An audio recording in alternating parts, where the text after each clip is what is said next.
बीती सदियों में हमने दुनिया को एक से बढ़कर एक बेहतरीन साइंटिस्ट, बेहतरीन टेक्नीशियंस, टेक्नोलॉजी एंटरप्राइज लीडर्स हमने दिए हैं।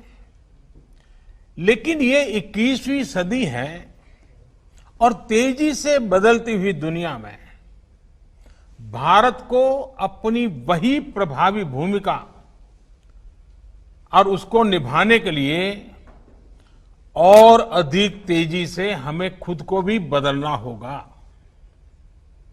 और इसी सोच के साथ अब देश में इनोवेशन के लिए, रिसर्च के लिए, डिजाइन के लिए, डेवलपमेंट के लिए, एंटरप्राइज के लिए जरूरी इकोसिस्टम तेजी से तैयार किया जा रहा है।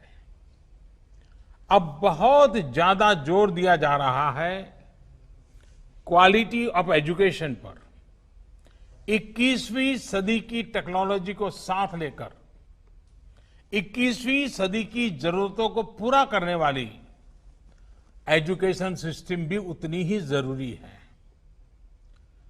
प्रधानमंत्री ई विद्या कार्यक्रम हो या फिर अटल इनोवेशन मिशन, देश में साइंटिफिक टेम्परामेंट बढ़ाने के लिए अनेक क्षेत्रों में स्कॉलरशिप का विस्तार हो या स्पोर्ट्स की दुनिया से जुड़े टैलेंट को मॉडर्न फैसिलिटीज और आर्थिक मदद, रिसर्च को बढ़ावा देने वाली योजनाएं हो या फिर भारत में world class 20 institutes of eminence के निर्माण का मिशन, ऑनलाइन एजुकेशन के लिए नए संसाधनों का निर्माण हो या फिर स्मार्ट इंडिया हैकाथॉन जैसे अभियान, प्रयास यही है कि भारत की एजुकेशन और आधुनिक बने, मॉडर्न बने, यहां के टैलेंट को भरपूर अवसर मिले। साथियों, इस कड़ी में कुछ दिन पहले देश की नई एजुकेशन पॉलिसी का ऐलान किया गया है। ये पॉलिसी 21वीं सदी के नौजवानों की सोच, उनकी जरूरतें, उनकी आशाओं, अपेक्षाओं और आकांक्षाओं को देखते हुए बनाने का व्यापक प्रयास हुआ है।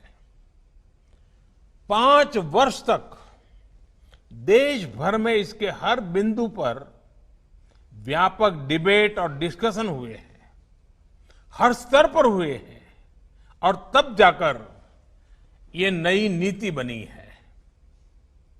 ये सच्चे अर्थ में पूरे भारत को, भारत के सपनों को, भारत की भावी पीढ़ी की आशा आकांक्षाओं को अपने में समेटे हुए नई भारत की शिक्षा नीति आई है।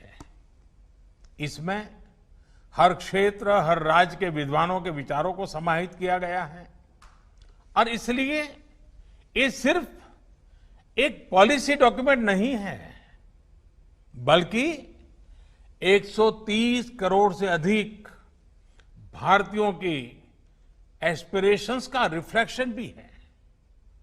साथियों, आप भी अपने आसपास देखते होंगे, आज भी अनेक बच्चों को लगता है कि उनको एक ऐसे विषय के आधार पर जज किया जाता है जिसमें उसका कभी इंटरेस्ट था ही नहीं। माँ बाप का, रिश्तेदारों का, दोस्तों का, ओवरऑल एनवायरनमेंट का प्रेशर होता है, तो वो दूसरों द्वारा चुने गए सब्जेक्ट्स मजबूरन पढ़ने लगते हैं। इस अप्रोच ने देश को एक बहुत बड़ी आबादी ऐसी दी जो पढ़ी लिखी तो है, लेकिन जो उसने पढ़ा है उसमें से अधिकांश उसके काम नहीं आता है। डिग्रियों के अंबार के बाद भी वो अपने आप में एक अधूरापन महसूस करता है। उसके भीतर जो आत्मविश्वास पैदा होना चाहिए, जो कॉन्फिडेंस आना चाहिए, उसकी कमी वो महसूस करता है। इसका प्रभाव उसकी पूरी लाइफ की जर्नी पर पड़ता है। साथियों, नई एजुकेशन पॉलिसी के माध्यम से इसी अप्रोच को बदलने का प्रयास किया जा रहा है। पहले की कमियों को दूर किया जा रहा है। भारत की शिक्षा व्यवस्था में अब एक सिस्टमैटिक रिफॉर्म, शिक्षा का इंटेंट और कंटेंट दोनों को ट्रांसफॉर्म करने का प्रयास है।